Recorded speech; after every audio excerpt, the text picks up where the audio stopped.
Thank you for everything you do. I'm so grateful to your teachings. Yeah. I've been listening to you for a long, long time, since the 90s. But I only just discovered recently that knowing about what you're teaching us and doing it were two different things. So, yeah. So I've been doing it a lot more. Oh yeah, I know about law of attraction. Here, I can explain it to you. But then I realized I wasn't doing it. So I've been starting to do it and really pay attention. But the good news is, law of attraction does it to you. It's not like you can say, I think I'll just turn law of attraction off for a while. Just because you don't believe in it doesn't mean it doesn't Get what you exist, think about, right? Whether you want it or not. Where was I going with that? Oh, contrast. So I'm learning to love contrast. Like, it's so soothing to realize, oh, this is just not where I want to be. Well, when you think about it, we like knowing that you're there. We want to just add something that will emphasize it even more. You know how satisfying a wonderful solution is, or a wonderful idea, or a great answer to something. Well, there can be no great solutions or answers if there isn't a great question. And so life is about creating the question which sets the desire in motion so that you can then align with the desire so that you can feel the satisfaction of having done that. Now, to some, that feels a little futile. Oh, so I make a problem so I can solve it. Is that what you're saying, Abraham? Yes. Yes, that's what we're saying. Life causes you to come up with new questions and new desires. And once you get the rhythm of this, then you get the fun of all the cooperative components playing with you. Mm-hmm. Yeah. So I was playing really well last month. I'm in sales, and I had the best month I've ever had in 10 years because I was in the vortex, and I brought other people in the vortex, and their lives are changing, and it was fun. So my question about that is, I was in my vortex, and I created things that I know I created, people that came in, and I sold to them because I was supposed to. But other people in my environment didn't like that. So how do you maintain your vortex? And because I'm very empathic. This is what we were talking about earlier. You are a wonderful representative of what we were just saying about most people, that if you care about how they feel rather than about your satisfaction factor, then you get all out of whack. Because, first of all, they're fickle. They want different things from you. They're not very consistent about what they're asking from you, so there's no consistency. But most important, you cannot modify your behavior enough to give them satisfaction. Hear this. Satisfaction is our favorite new term to help you to feel the getting ready to be ready to be ready to be ready. And satisfaction is our favorite new term to help you understand what living happily ever after is. So satisfaction cannot occur unless you are holding the desire that you are allowing. That is the only place the satisfaction will come. Therefore, nothing that you could do behavior-wise could ever really give anybody else satisfaction. You could appease them maybe. You could maybe make their life not so terrible. If their back aches, you could maybe rub it. But you cannot provide satisfaction for anyone else. But you could teach through the clarity of your example. You could demonstrate that you don't get down no matter what, that you feel good no matter how the sales look. You could demonstrate that it always turns out right for you, so you just enjoy yourself along the way. You can demonstrate a stress-free life because you're not counting on your action to make things happen. You could demonstrate a stress-free life because you're not trying to use action to compensate for energy that you didn't flow. You can demonstrate you're living happily ever after, and some of them might say, what's with you? Why is it all turning out good for you? And you say, I don't want to seem trite, and I don't want to seem like I don't see this as a serious question, but I just don't worry about it as much as you do. Somehow along the way, I found some trust. And yes, maybe once a cell went through, I trusted a little more. And maybe once another cell went through, I trusted a little more. So I got the pump primed, and now I expect it to come, and so it just keeps coming. There might be some of that. But I really have to say that there was a time the cells weren't coming. And I primed the pump by knowing that they would come and feeling good about that even before they came. I found a way of feeling good anyway. That's what you want to explain to them. I felt good anyway. I felt good anyway. I never let what had happened let me down. Somehow I was able to separate what has happened, which is old news, to what's happening, which is now news. And I'm not interested in the old news, the old trophies, the old statistics, the old stuff. I'm only interested in now. How good can I feel now? What thoughts can I feel now? So I can think, oh, this is a slow month. That doesn't feel good. Or I can think, things are picking up. That feels better. Or I can think, I'm not good at this. That feels awful. Or I'm really pretty good at this. That feels good. You know, I even said that when I wasn't very good at it. I knew I was getting better and better and better. In other words, just sort of tell them what your experience has been and understand that your job is not to satisfy them and make them feel better. Your job is to hold yourself in alignment, and if it helps them, good, and if it doesn't, good. Hold yourself in alignment because it'll help you, and if it helps them, good, and if it doesn't, that's just fine. Because they'll find someone that matches them. And if they're really complaining, of course they're not going to be happy with you. There's nothing worse than to be all down and despondent and discouraged and to meet some bright, happy, successful person. It's just the worst. But their inner being is going to stand there as that energy. And they might as well get used to some of it through you.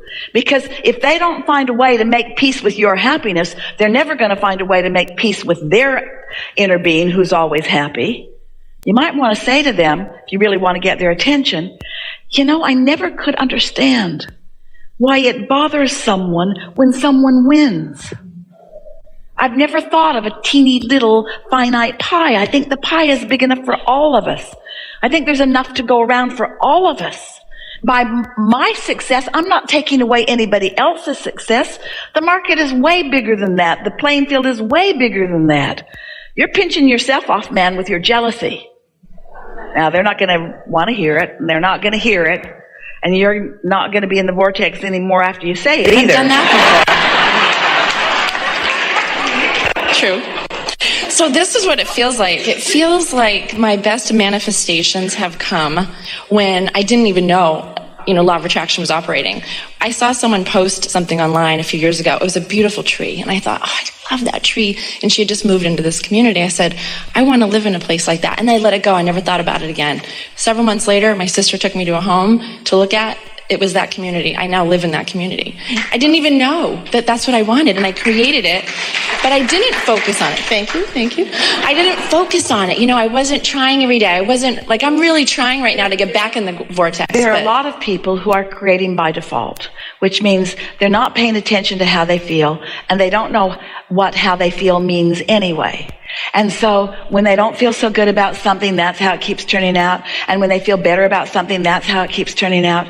But it is so much more delicious to have hands in the clay, to know exactly what this feeling's going to net and what this feeling's going to net. And to strive for a feeling that feels better and then watch how it plays out. We love saying to you that if you meditate on Monday, it's probably not going to make any major change in your life experience. You might find a little satisfaction, especially if it's one of the first times that you have, but there's not going to be any big momentum that comes from that. And so meditate and get out in the world, and it's going to be pretty much like it was yesterday. But when you meditate on Tuesday, it's probably going to be pretty much like it was on Monday. And when you meditate on Thursday, your day out in the world is going to be pretty much like it was on Monday and Tuesday. But by the time you get to Friday or Saturday or Sunday, the edge is going to be off of you. You're going to find yourself not so edgy. People that have been consistently saying annoying things to you are still going to say the same annoying things. You're just not going to take it the same way. You're going to see them different because you're different, because you've got different momentum. And when you start noticing that happening, then you'll start feeling more balance and rhythm in your life. You talked about getting into the vortex, and we are no longer saying to you, get into the vortex. Instead, we're saying to you, the vortex is right here full of all the stuff you want. Stand in a place where you can receive what's in there. Let the vibrational contents of the vortex come into your deciphering, discerning, translating, receiving experience. So that's what we mean by those emotions that you receive, and then those thoughts that you receive and act on. Some years ago, Esther was booking tickets for several flights, and Jerry was teasing her because she kept putting it off. She just didn't feel like doing it. And he would say, you know, the tickets are going to become more scarce and they're going to become more expensive the longer you wait. He was using motivation tactics, which made Esther say, I know, but it just locked her up more and more and more and more, because it didn't inspire to action. It made her ashamed of her past behavior.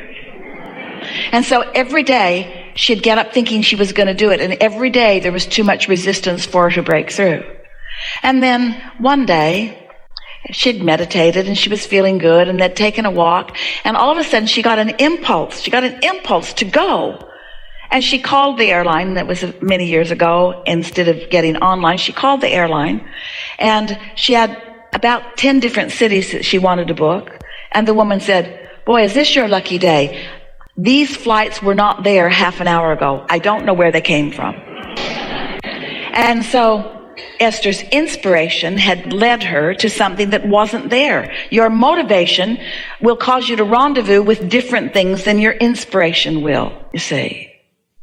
I love it. Yeah. One very, very quick question. I wake up in the morning, every morning, and there's songs in my head. Who is that? What is that? Where is it coming from? I mean, every single day, all day long, starting from when I wake up. Here's the answer to that, and you're all going to like it.